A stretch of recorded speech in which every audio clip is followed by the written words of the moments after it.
Good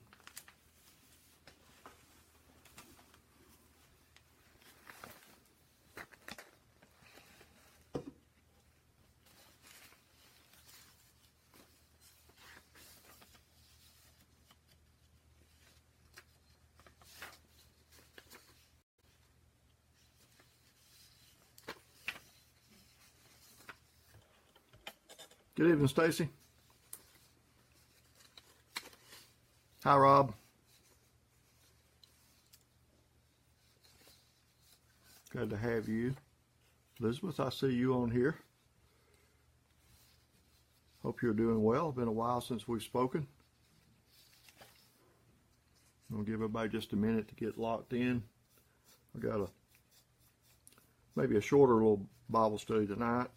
Not able to see my clock from here. But I'm going to be doing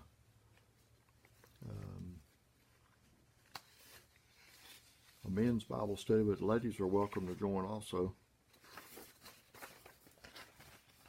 Hope everyone is doing well and that the flu hasn't gotten you. I'm glad, Elizabeth. That sounds good.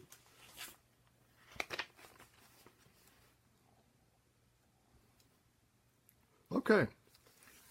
Other people will join in as they get time. I also record this and put it on YouTube, so that'll give everybody a chance to go back to it that couldn't make it, and you also can go backwards and look at some of the scriptures and fast forward and make notes, have it play again, share it with somebody that you think might need it. If you haven't been with me every time, this is a Bible study that I've been doing for 5 or 6 weeks now, and I'm gearing it as a men's Bible study, but a lot of the ladies join too, and obviously being the Bible, it will have things that you can benefit from. So I wanted to answer the need for men to have something specifically geared for them as husbands, fathers, potential fathers, young single men that will be in the future having families. That's what I wanted to be able to do. I've just seen so many families destroyed and fall apart, and fatherless homes, and men struggling with asking for help and not being able to find any. And I really, my heart's desire is to help men to be all that God wants you to be, and to walk in the path that God wants you to walk in. So tonight, I've looked over lots of topics over the last few weeks, things that we could, as men, could think about. Tonight, I want you to think about the things that you view. I'm actually going to call this a man's eyes, because we as men are wired differently than women are as far as what we see. And we're going to start with Matthew chapter 6 and verse 22. So if you'll find that in your Bible, Matthew 6:22.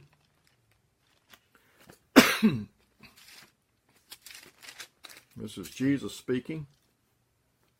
And he said, "The light of the body is the eye. If therefore thine eye be single, the whole body shall be full of light.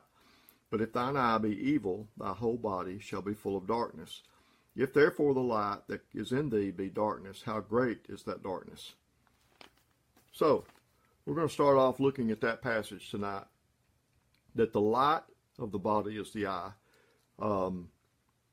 I think it was Shakespeare that is quoted as saying, "The eye is the gateway to the soul."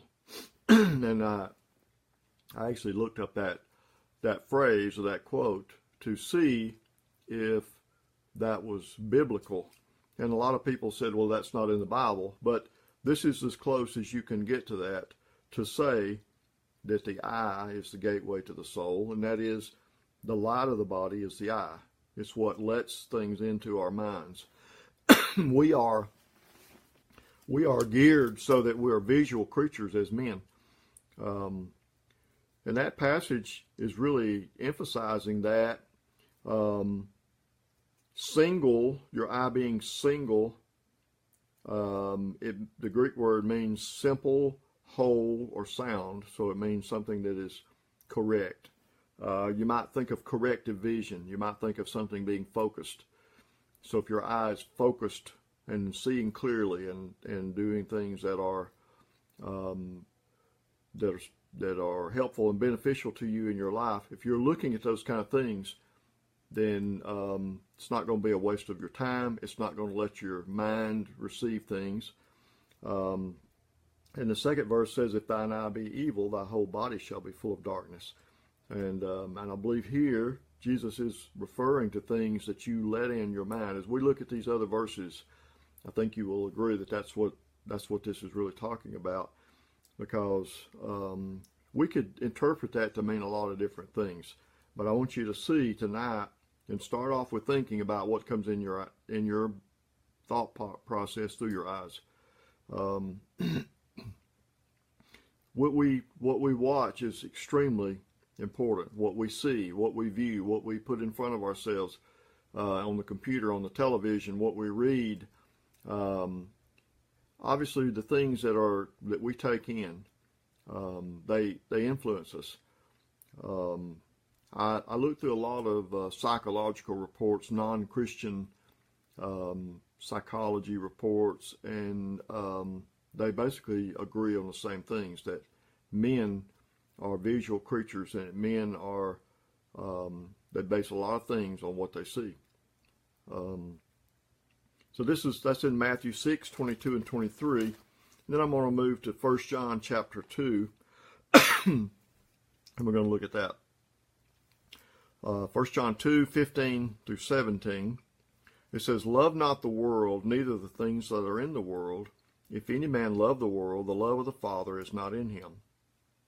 For all that is in the world, the lust of the flesh, and the lust of the eyes, and the pride of life, is not of the Father, but is of the world. And the world passeth away, and the lust thereof, but he that doeth the will of God abideth forever. All right, so let's look at that passage just a minute. He talks about three things that lead to sin, and three types of lust, or three types of sin. The lust of the flesh, the lust of the eyes, and the pride of life. We talk about the lust of the flesh, something that your body desires. That can actually be things that that you are normally going to have in normal life, such as food, even sexual relations, except it's taken out of context. You take food out of context, obviously we know what happens, obesity. If you take the sexual relationship between a man and woman in marriage, if you take that out of context, you know that leads to pain, suffering, destruction of a relationship, families destroyed. So if you look at the things out of context, they can often be things that God intended you to have, but either not right now, or things that you decide that you want more of it than you should. So not having something in control. So the lust of the flesh. The second thing is the lust of the eyes. Things that you see that influence you. And that goes along with what I'm talking about tonight. The lust of the eyes. And the pride of life. Things that make you feel good about yourself. And I want you to compare that with Genesis chapter 3. And I'm going to go to Genesis 3 verse 1 to look at Eve and Adam in the Garden of Eden. Genesis 3:1.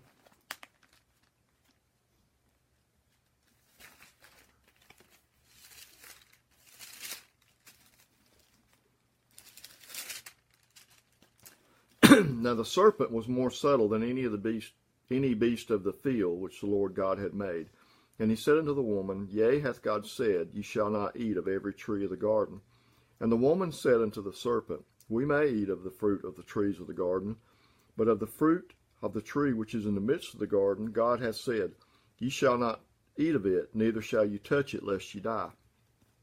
And the serpent said unto the woman, Ye shall not surely die, for God doth know that in the day ye eat thereof, that your eyes shall be opened, and ye shall be as gods, knowing good and evil.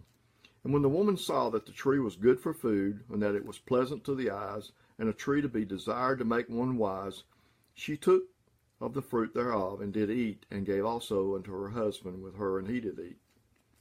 Okay, so that last passage in verse 6 gives you the things in 1 John chapter 2, where he talks about the lust of the flesh, the lust of the eyes, and the pride of life. Those three things were there evident in Genesis chapter 3. Look at them again. They were good for food. Well, that's obviously the lust of the flesh. And that's why I said things that are things that can be good to you, but out of context or in excess, that can still be the lust of the flesh, right? So if we look at something that and want it too much, want it out of place, it's not the right time, you're not married, so you shouldn't be having a relationship with a woman. All those contexts is out of place, so that can be the lust of the flesh. And the lust of the eyes, look at what Eve said. She saw that it was pleasant to the eyes. So when you think about that, it's pleasant to the eyes, right? So you think about something that it's attractive to you to look at. Now think about, guys, what kind of things that we look at that we find attractive. Obviously, the female body, we find that women are beautiful. We like to look at women in the wrong context often too much. And you think about other things that you're led astray by. Have you ever realized how many commercials there are that do nothing more than prey on your weakness of the desires of your eyes? How many car commercials have you seen where they had someone who was some woman who was scantily dressed, and it had nothing to do with the automobile? Think about it. How many products have you seen advertised that had something that your eyes locked into? I can even remember in my lifetime when these music television shows began to come around and music videos began to be popular, and in the very beginning days of MTV and I keep thinking some of the other ones, CMTV and all the other music channels. There probably is a lot more now. Excuse me. Those things were extremely intoxicating to me, to sit and watch hour after hour of music videos. And if you break that down, you are being lulled in to something because of your eyes. You are being drawn in to something, and you're probably not paying attention to the lyrics. You're probably being seduced into something that you would not normally listen to. It could be a song that you would not normally listen to on the radio, but because they put a story to it on a music video, your eyes are locked into it, and your spirit man is drawn to that. Your soul craves that. So this is what I'm talking about tonight. Is the things that you see are that they're very influencing in your life. And if, like I said, if you look at statistics, you'll find that men, even by the world standards, even by just non-Christian psychology, men are visual creatures. Men are their lives are totally flavored by the things that they see, the things that they view, things that they allow in. So look at that again. She saw that the tree was good for food, that it was pleasant to the eyes, and a tree to be desired to make one wise. So there was the pride of life. It was something she desired to do, to make one wise. That was that pride thing going on. So think about what you see and how that affects your life.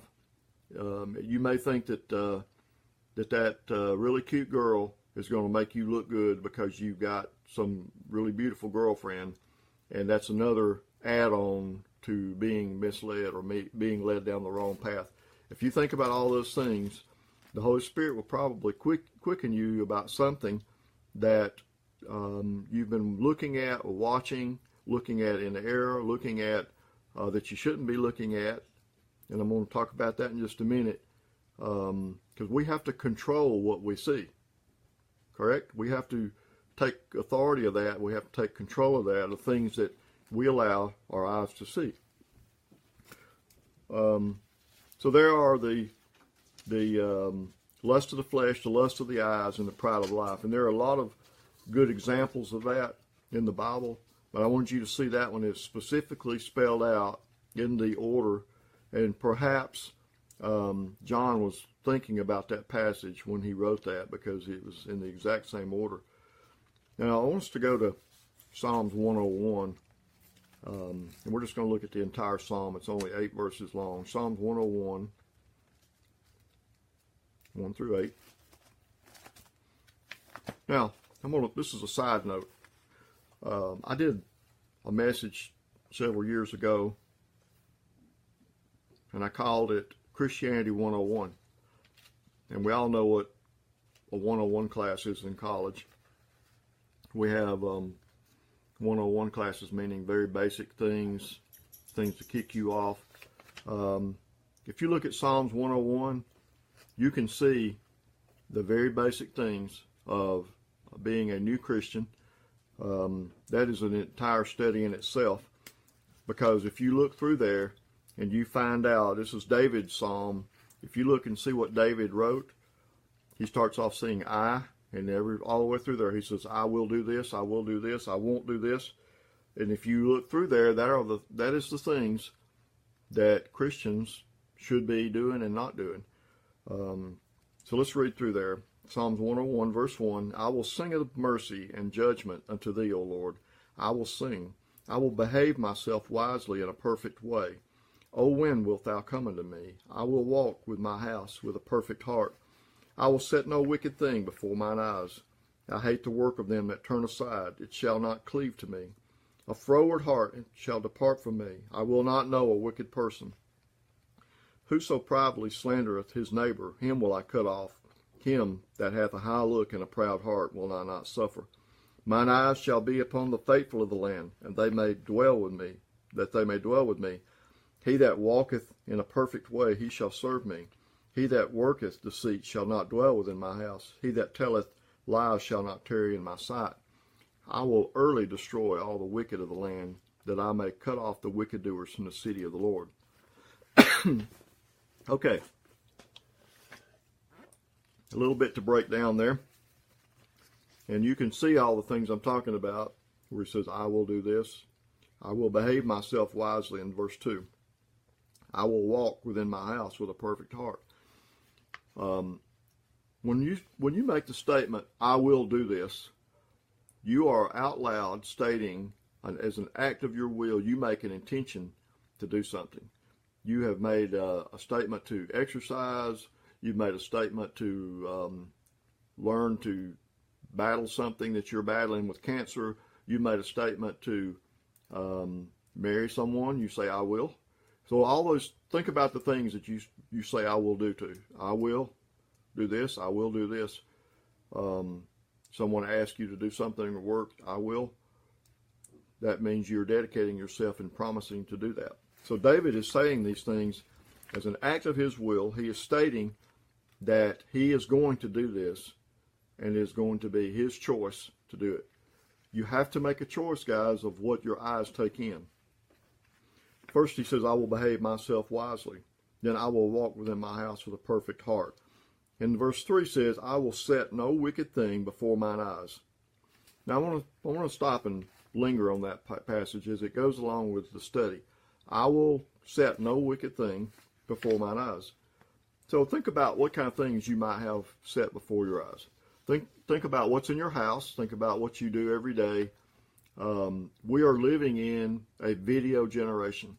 No generation in the past 6,000 years, I believe the earth is that young, in the past several thousand years, no generation has ever had as much video influence as our generation has. We have not only television, as we all did when we were young, and our fathers and grandfathers saw the early days of television. We now have computers. We have tablets. This is an iPad that I'm using tonight. We have video devices everywhere. Just the other day, I was at my daughter and son-in-law's house, and they had their new baby on a baby monitor. And I thought how amazing that is. And, you know, I've dealt in electronics my whole life, and it's still amazing the technology that it takes to have a transmitter in one room and a receiver in another the size of a pocket dictionary, you know, like this. And it's set over there on the, they had it on their wood stoves. The wood stove wasn't burning at that time. They used that to set the thing up. And they was able to watch the baby and then have sound that they could monitor it with. So as the baby slept, they were able to see that. You know, we've got cameras the size of a match head, and I mean, it just keeps getting more and more incredible, all the technology. Well, think about how the devil has used that. Have you ever seen or known someone who's lost their job because of something that they shouldn't have been doing on a computer? Unfortunately, dealing in IT that I do at work, I have seen way too many people lose their jobs over computer misuse, over looking at the wrong thing. We have a policy, a zero tolerance policy of looking at things you shouldn't be looking at work. And I'm not talking about looking at NASCAR and Beanie Babies and that kind of thing. I'm talking about looking at obscene things. Now, those kind of things were not even available to generations in the past, and now people are losing their jobs over it. That is just the tip of the iceberg, man. To think about someone just loses their job over something, that is destroying your life. If you're allowing that into your sight, if you're how much more so if you're doing it at work, how much more so are you doing it at home? In times when nobody's watching, not being monitored. We have to be self-disciplined because it is everywhere. The things that you can look onto, the things that you can view, not just pornography, but primarily, yes, pornography on the internet. The things that you can look at and just lust after.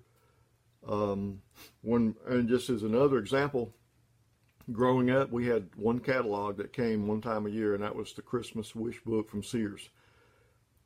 Right? So, I mean, you think about the things that you desire, and you now have, you could get thousands of catalogs. If you got online right now and looked up free catalogs, you could spend the rest of the week writing for catalogs, and you'd be getting enough catalogs at your house to look at for the rest of the year. And when you get those catalogs, what are you going to do? You're going to look at them and want things that you didn't want before. You're going to desire things that you didn't even know you not needed but wanted. So the things that you see, you know, I was talking about commercials. The things that you see, they draw you into them. They suck you into that desire to have that thing. That person could be a woman, could be a car, a new truck. I remember many years back needing a new truck, a work truck, hauling firewood, hauling building materials. Needed something that had a lot more capacity than the one I had. I had a very small truck, and I needed something that would basically haul full-size dimensional lumber, 8-foot bed. And I saw a used car lot that had a fairly reasonably priced Ford truck on the front of it. So I pulled over, and I was in my company truck with the company logo on the side. I pulled over and looked at it, and the salesman came out and he said, "You'll be the envy of those guys at the company if you buy that truck." He said, "Can you imagine how they'll see you if you drive up in that truck?" And I looked at him and I said, "I just want something to haul firewood," because I was not really looking at my image of what I would be. But it dawned on me. I actually thought about that a long time later. That was the push of that sale was, think about how that'll make you feel. Well, that's the pride of life, isn't it? When you think about how it'll make you feel if you have that. So our eyes will deceive us and drag us into things that we didn't even know we wanted or didn't know we had We didn't have a clue that we had any desire toward that. If you watch a movie, you will be drawn into that. I'm trying to think of a good example. If you watch something on some adventure of mountain climbing, mountain biking, backpacking, canoeing, I'm just thinking about something benign. If you watch something like that, you will be drawn into that. It is part of our nature. Think about something in your past that you have done, and it was all started because you saw it on a movie. Well, I watched a movie with canoeing years ago, and I started that as a long-time hobby. I still have a canoe. I don't go anymore, but I was a whitewater canoeist. I had a kayak at one time, and all those things started because I saw somebody in a video doing it. I guess my point is, if something can happen like that as a hobby, think about all the other influences that you have that you might not even be thinking about. Think about that something that you get into like football as a hobby, and football has all the other elements tied into it. It's not just competition in team sports and the thrill of your team winning, but think about things like how the cheerleaders are dressed. Okay, think about it. Think about, are they dressed to attract you sexually? I think you would agree that they are. And you think about it as a man of God, is that something that is right for you to do? You have to judge everything. You've got to filter it through the Word of God, and you've got to filter it in our walk, guys. We have to make sure that we are very careful to not let that in. I've never seen one, but I know about them, and that's the Sports Illustrated swimsuit edition. Okay, Victoria's Secret's catalog. You know, I've never seen one of those either, but I know what they are. And when I was a teenager, that would have been pornography. You know, I know they were wearing negligees and those kind of things, but it's basically pornography, isn't it, gentlemen? And you know what I'm talking about. Would you want Jesus to look over your shoulder while you're looking at that? Would you want your wife or your daughter to look over your shoulder while you're looking at those things? Does it embarrass you to think about somebody catching you reading those things, or do you have to hide them if the preacher comes to the house? Or, you know, think about those things. When you say, well, that's not really wrong, okay, are you willing to be completely open about it to everybody? Would you let your pastor come over? If the answer to that is no, then you shouldn't have it in your house. Okay, so David said, I will not set no wicked thing before mine eyes. So he is choosing to not allow that to come in. He is choosing to not have a wicked thing. Now, we'll have to assume that some of the things that David talked about were idols. We know we don't have, as such, we don't have tabletop idols, you know, little statues. Some people may have that, but I think we think more in the days of the Bible they had idols, that they idols to other gods, and they set up. Well, so in our modern day times, what do we have as idols? In our modern society, our modern world, what kind of things could you think of that are idols? We know money is an idol. So anything you can take money and buy. You could buy a fancy house, a nice big boat, a new vehicle to put in your yard. All those things can become your idols.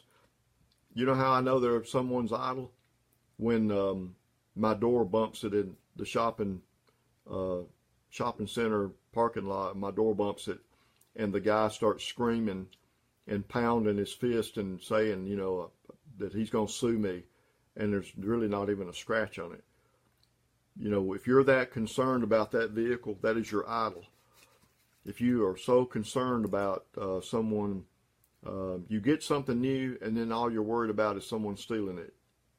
You know, you've got way too much hope and trust and way too much desire and way too much time and value and worth that you put in that is worship to you. Worship is something that you give great worth to. That's what worship is. So you're worshiping that thing. All because you saw it and you wanted it. You wanted it in your yard. You wanted to, make everybody envious of you at the big house you live in, at the big boat that you have in the marina. And that's your thing. And so we do have modern day idols when you look at it that way, correct? So we need to be very careful of letting things into our houses, letting things before our eyes. And that's the topic tonight, a man's eyes. We need to make sure that our eyes are not misled by the things that we allow to come into our view. So that brings up the question, what about the things we can't help? You're driving to work, you're minding your own business, and there's some girl in a bikini comes walking out and in her yard, and she's washing her car or something, and those kind of things are going to happen. As men, we have to control that, and we have to snap and look back the other way. And I told my wife this a few years ago. On my trip to work, I travel mostly back roads, and I've got about a 2-mile section of interstate. And during that 2 miles of interstate, there are billboards along the way. There was one billboard with this scantily dressed girl, and I ended up going a different route. I ended up taking the side highway, another side road, so I didn't have to get on that. And finally, they changed that billboard out. And you say, well, Brother Paul, you're sure weak. No, I'm wise, and I'm not going to let that affect me. I'm not going to be drawn in, because what I found happening was every morning going to work, I was driving along, minding my own business, and I would just naturally look up there. I'm looking at billboards. You don't realize what you're looking at when you're driving. You don't realize what your mind takes in. And as you see those things in your daily walk, if you see those things, if you're seeing them on a habitual basis, you need to go somewhere else. You need to take another route. You need to change the path that you take. You need to go a different way. So you have control of this, and if it's something that you're being tempted in, take charge of that, make a difference in your life, and you'll see that God will honor that, and you will be rewarded by much less temptation when you're drawn into that. So he says, I will not set no wicked thing before mine eyes. Now think about how he said, I will set no wicked thing. That is intentionally setting there. When you can accidentally come across something on the internet, there's a back button. Correct? We hit the back button, we back out. We've all hit those sites. We've all hit things. I mean, even, I hate to think about it, but Fox News is half news and half garbage. If you look on Fox News at any given time, there is something on there about some woman's body or scantily clad dress or something, and that's not news. I don't want that. But there are very few news sources that don't have that kind of thing going on. It's like a tabloid. The news sources have become like tabloids. So you have to be very careful about what you allow into your life. So David said, I will set no wicked thing before mine eyes. Verse 6, mine eyes shall be on the faithful of the land. So what do you not look at, and then what do you look at? Are your eyes on the faithful of the land? Are your eyes watching things that will build you up? Do you see things that are godly and things that will encourage you and things that will build you up? We have a flesh side about us that our eyes are drawn to. It's like sex and death and violence and all that. Our carnal man goes for those things. So that's why men like adventure stories and war stories and all that.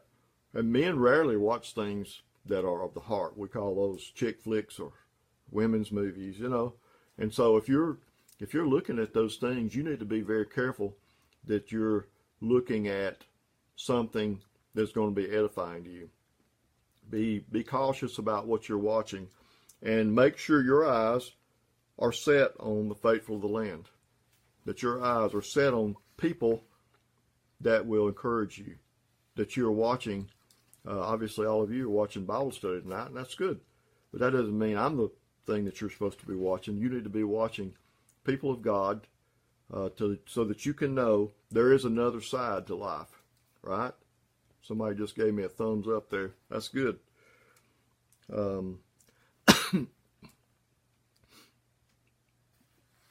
Okay. I want us to look at Job chapter 31 for a quick passage.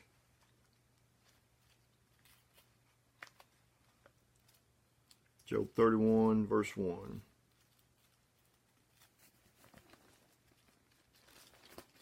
You know the story of Job. He had lost all his children. He had lost all his property.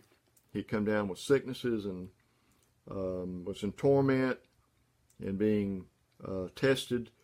And then he had 3 so-called friends that came to him, and then they tried to reason with him to tell him why all this was going on. You know, well, maybe you've done something wrong. Maybe you, and so one of his friends suggested, well, maybe he had looked at a woman the wrong way. So Job 31, verse 1, Job says, I made a covenant with mine eyes. Why then should I think upon a maid? I made a covenant with mine eyes.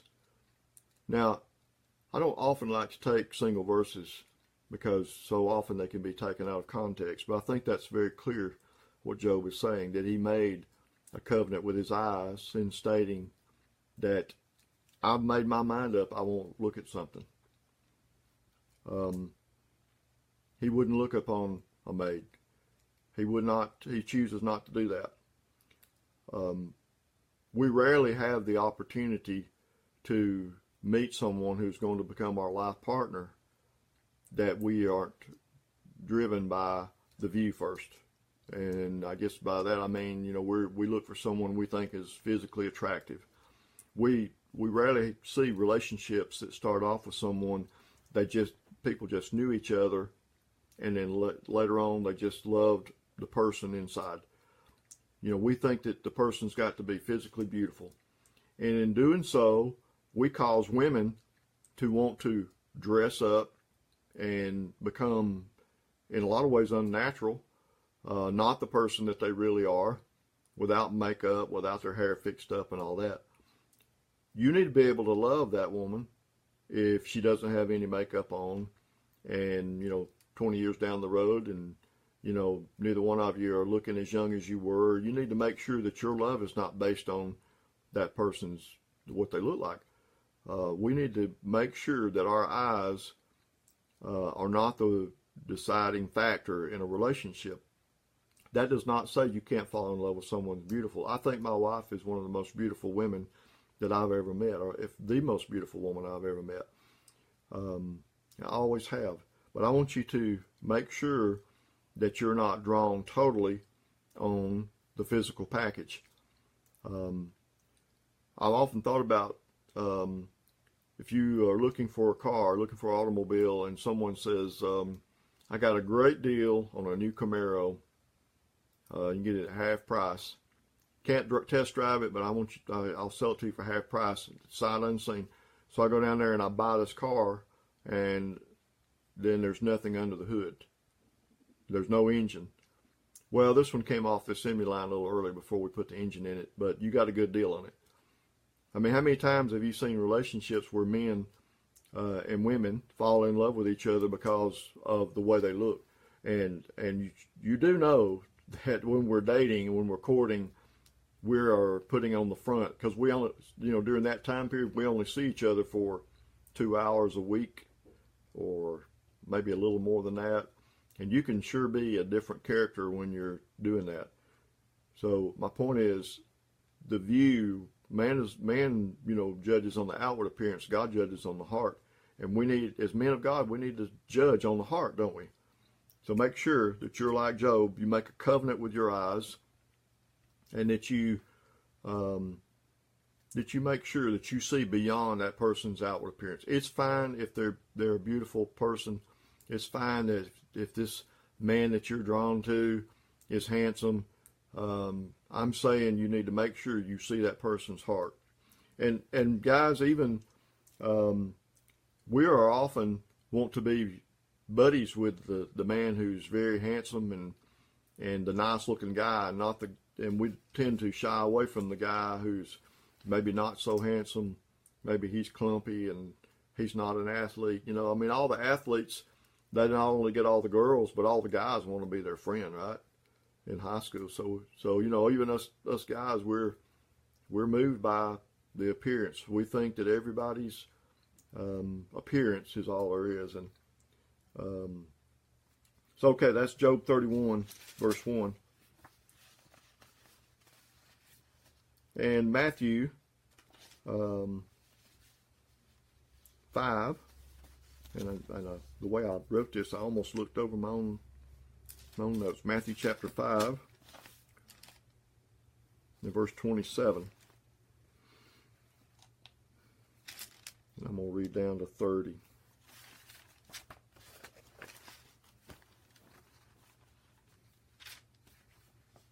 Matthew 5, 27 through 30. Ye have heard that it was said by them of old time, Thou shalt not commit adultery. But I say unto you that whosoever looketh on a woman to lust after her hath committed adultery with her already in his heart. And if thy right eye offend thee, pluck it out, and cast it from thee. For it is profitable for thee that one of thy members should perish, and not that thy whole body should be cast into hell. And if thy right hand offend thee, cut it off, and cast it from thee. For it is profitable for thee that one of thy members should perish, and not that thy whole body should be cast into hell.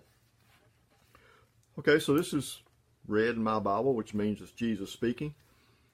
We're looking at his statement that if your right hand offends you, to cut it off. If your right eye offends you, to pluck it out. And we have to think about that philosophically a little bit.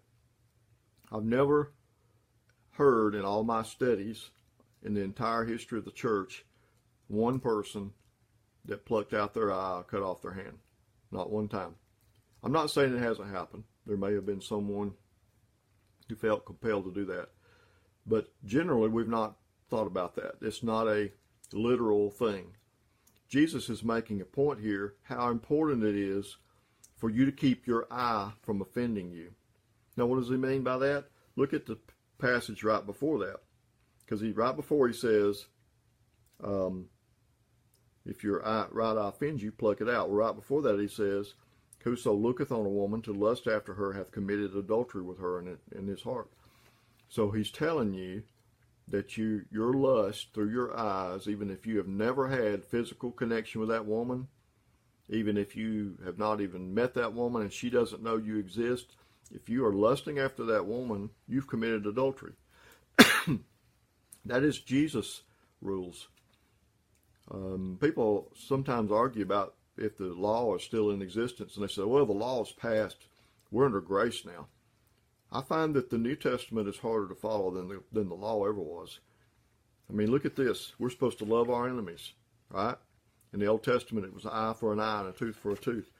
In the New Testament, he said, you've heard it said by them of old time, thou shalt not commit adultery. Well, that's the old law. But I say unto you that whoso looketh on a woman to lust after her hath committed adultery with her in his heart. I think we all, if we're honest, would admit that has happened to us many times, that we have lusted after women that we shouldn't have been looking at. We should have controlled that. We should have never let our thought process go that way. Think about what's in the news right now. All these sexual allegations, men of high power are being knocked off of their pedestals. Men are in the news every day that are senators, politicians of all sorts, Hollywood stars, Hollywood producers, school teachers, and it goes on and on and on. Men that acted inappropriately, and I guarantee you, every one of them, it started with what they saw. It started with their eyes. It started with lust of the eyes, and we have to control that. It doesn't matter if you're not famous or not. You have to control it. It doesn't matter if you would have a pedestal to fall from. You've got to control that. So Jesus said, it's so serious. If thy right eye offend thee, pluck it out and cast it from thee, for it is profitable for thee that one of thy members should perish, and not that the whole body should be cast into hell. Now, one day as I was studying through this, and I'd read it most of my life, and I got to the point where I just let it breeze on by, and one day it dawned on me that he said, your right eye. And I thought about that. And why didn't he just say, if your eye offends you? Why didn't he say, if your hand offends you? He said, your right eye and your right hand. So I got to looking at the connotation of that. And if you think about the right something in the Bible, it is the controlling force. You think about, most people are right-handed. The right side of something is the controlling side. So that tells me, and I read through this, that the right eye is the one that is the controlling side. So that means we have got to make sure things that are in control in our life are things that are godly, things that can control us. In other words, David said, I will set no wicked thing before mine eyes. Things that can control us, we have to make sure that they are completely 100% right. And I said that last part because there's so many things, just like I use Fox News as an example. Fox News, conservative news, some movie star shocked everybody by her barely there dress. How did that get in the news? And how is that conservative news? If you've not looked at it, or if you have, you know what I'm talking about. You know that those news sources, they have the story that you can't hear anywhere else, and then they have that on the side. I'm thinking of several websites right now. If you look at the story over here, it's maybe something that most people would be interested in, and then down this bar over here are all these little pictures, and most of them are women inappropriately dressed. So, guys, think about it. Why are they doing that to us? Why are those stories on there? Why are those commercials out there so that we will have, they're supposed to be looking at a car. I'm concerned about how many miles per gallon it'll get. I'm concerned about how reliable it is. I'm concerned about resale value. I'm concerned about, if it's going to wear my tires out, or is it going to be easy on the tires. I've got all kind of mechanical things and practical things I'm looking at, and the commercial doesn't show you any of those things. The commercial shows you some woman that, is driving it, and you think, oh, I guess I want to buy that car. If we are that weak mentally by a commercial, God help us in real life, guys. We have got to take control of our lives, and we have got to ask God for forgiveness for these things that we have done and recognize that they're wrong. But we so often think, well, it's just natural. It's just a natural thing. It is natural, but nature is what God wants us to overcome. Amen? We're supposed to overcome these things. So, if your right eye offend thee, pluck it out. Cast it from thee. If your right hand offend thee, pluck it out, cast it from thee. Think again about the first scripture I started with, where I talked about the lust of the flesh and the lust of the eyes and the pride of life. Think about those three passages. Three things, and the controlling part, your hand, the doing part, your eye, the seeing part. When you see something, makes you want to do it. You watch canoeing, you're going to canoe. You watch violence movies, you become violent. Do you realize that you become what you see? And this is I printed this excerpt so I could read this one quote. This is from a psychology report about how men's brains were wired. It says everyone's brain is wired to repeat what it sees and hears. It is a major part of how we learn. We're wired to do what we see and what we hear. So if you're watching movies, and I used that as an example earlier about the video generation, if you're watching movement, if you're watching YouTube, it doesn't matter what you watch. YouTube can go from, You're looking at tractors. You know, I'm just throwing out there as a farm guy. You're looking at tractors, and they have all these suggested ones, and every time there'll be something in there about something inappropriate that's not just about tractors. It'll be about something and a tractor. You follow me? I hope that the light's coming on for somebody today, because I feel like the devil has suckered us into this as men, that we just get so gullible that we just follow, like, you know, the Pied Piper and the mice, and we're the mice, and we're following after that Pied Piper right out of town, and you know, we're like sheep being led to the slaughter, just ignorant, dumb sheep, and we just follow right along because we don't think about it. So tonight I want you to think about it. Let me get my notes straight here. I have one more passage of scripture in James chapter 1 and verse 13. James 1:13.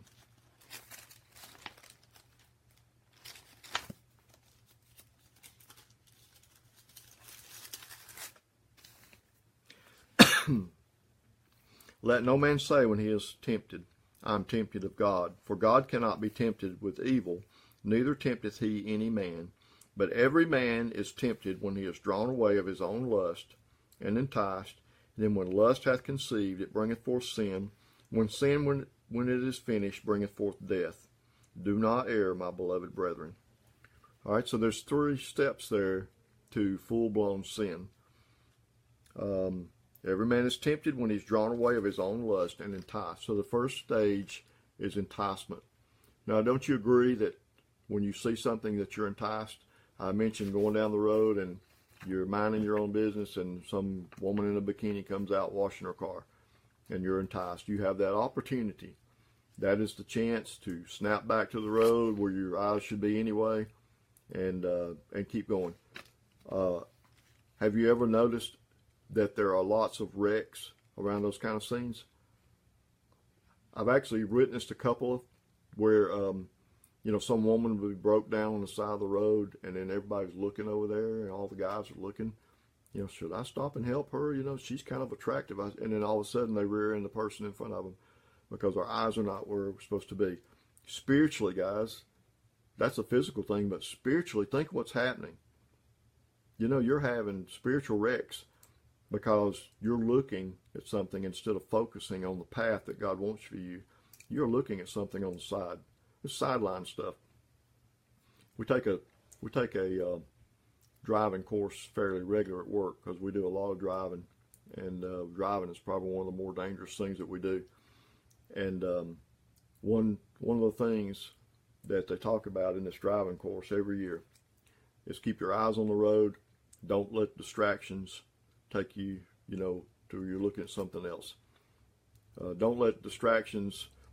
In this little driving course, I remember specifically they talked about, you know, you're driving down the interstate and there are 2 cars pulled over on the side of the road, and you're pulling up, and you know, it says, but that's not important to you. What's important is straight ahead. And all of a sudden, all the traffic stops, and if you looked at that scene to the side for 2 seconds longer, you would have rear-ended the car in front of you. Think about the things that you watch just a little bit too long. And I'm going to be frank with you. Think about the things that you linger on, or the things that you go back to on the internet, the channels on your television that you need to just go ahead and block. Think about the things that your eye takes up and causes you to sin in. Think about that passage where Jesus said, if your right eye offends you. What's in your life that will distract you, lead you astray, cause you to have a spiritual wreck, basically? What's in your life that the Holy Spirit right now is convicting you of, to reminding you of, telling you of? I'm thinking of some things myself, guys. I'm not any different than you are. I'm a human, and I have frailties, and I have this rough body that I've been given that I've got to overcome.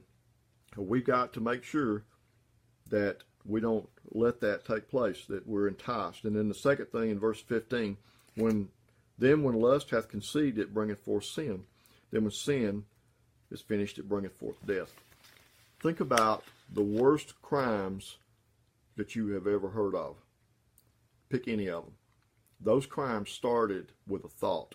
If that person had a problem with anger and they murdered someone, if it was child abuse, if it was some other type of sexual abuse, if it was robbery, those things were not just good people that just snapped and that had to happen. Those are people who were led little by little into sin. Those things start with a thought. And a thought so many times starts with something that you see. Now you can think things obviously without seeing them. When I got to thinking about this very thing years ago about your eyes deceiving you and leading you astray, then I asked myself the question, so does that mean that blind people are perfect? So obviously we know the answer to that.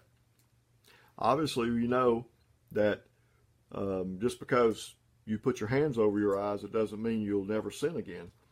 But your eyes, obviously, through all these passages we've looked at tonight, your eyes do have great influence on you.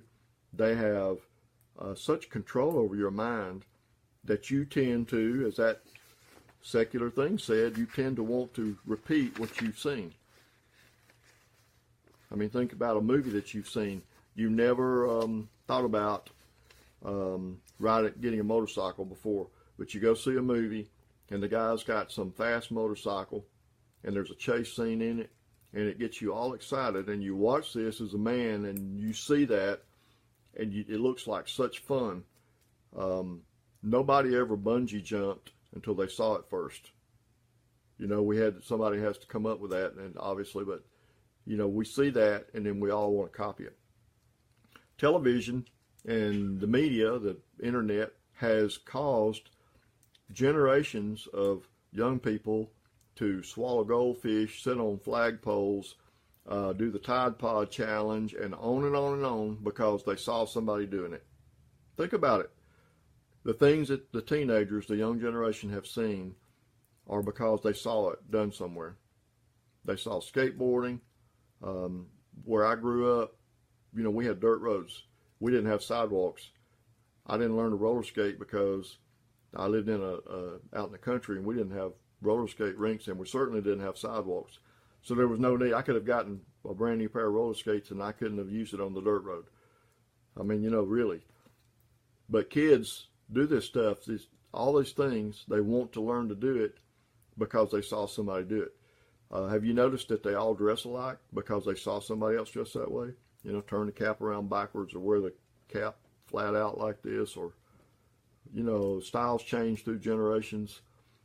But it's funny that somebody that's doing it in California will be done in Alabama because they saw it. Cars of teenagers, they see it in a magazine or they see it on TV. They see a car lowered right off the ground and they want to do their car that way. I mean, really, we are so influenced by our eyes and by what we see that we have to be cautious and careful to not be led astray. And I hope that these passages I've looked at, there are a lot more on being deceived and our eyes being taken away. If you want to look at Proverbs chapter 7 later, talk about a man who's being led astray by a loose woman. And I'm not just talking about pornography tonight, but we all know that pornography is dangerous. If you look at the studies on pornography, we know that a lot of criminal activity starts with pornography, and it is a high percentage of men in prison. They have been viewing pornography. It causes you to view women in the wrong way. If you're looking at what is technically called pornography, and I'm not talking about the music videos and those kind of things, if you're looking at what we all know is pornography, those kind of things, they cause you to think wrongly about women. They cause you to view women as objects, to lust even more. It will become like a snowball rolling downhill where you won't be able to control it. The more you watch, the more you will want to watch. It's like cigarettes being addictive. And if you're falling into that, if you have fallen into that, you need to battle that and get out of it, because it will cause your relationships to be wrong. Guys, you don't even realize the kind of things that it's doing, but I guarantee you, your wives will see, your families will see a change in you if you get away from that stuff. Even if you think that you're secretly watching these things and you think that it's not affecting you, take my challenge. Stop watching that stuff for 3 months. And if your wife or your children or your family, somebody around you doesn't realize that there's something different about you, then you let me know about it.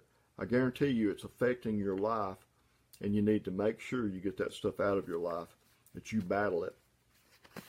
Now, I talked about, and I've tried to be honest about myself. I have a computer at my desk. My wife has her computer. We make sure that we are within sight of each other at all times. There's no secret office. There's no back room that I can view that stuff in, because I need accountability, because I'm a man, and I can be drawn into that. I can be seduced by that. So I want accountability. You should have accountability as a man. You should have someone who can see you when you're looking at the internet, who can see what you're looking at on TV. You don't need to have some personal private tablet or something where you're not got any kind of accountability. There's no way that you will battle that unless you have accountability. So I'm telling you that as a finish here, that you need to make sure that you are accountable in your ways. You're still going to have the things, as I said, a billboard on the way to work or something that you didn't expect, but flipping around channels and you come across something that for 10 seconds your mind took in. Get away from it. Be like Joseph. Flee that. That's the only thing that the Bible says, to flee sexual immorality. I probably should have looked that verse up for you. Flee sexual immorality, because we're supposed to battle other kinds of sin. Sexual immorality, we're supposed to flee, like Joseph did. We're supposed to run from it. I don't know if I could have been strong enough as Joseph to do that, but he was obviously a strong character. He's a type of Christ, so he was tempted in that, and it was so easy. It would have been so easy for him to fall into that with his master's wife, to be seduced. He did what he was supposed to do, and yes, he went to prison because it was all part of God's plan.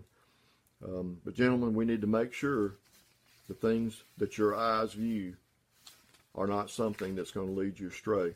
It doesn't matter if it's sexual immorality or something that you're being tempted to do that is not going to be conducive to the walk of a godly man. We have got to make sure that our path stays straight, even to the extent of even little hobbies that we would have gotten into because we saw somebody do it.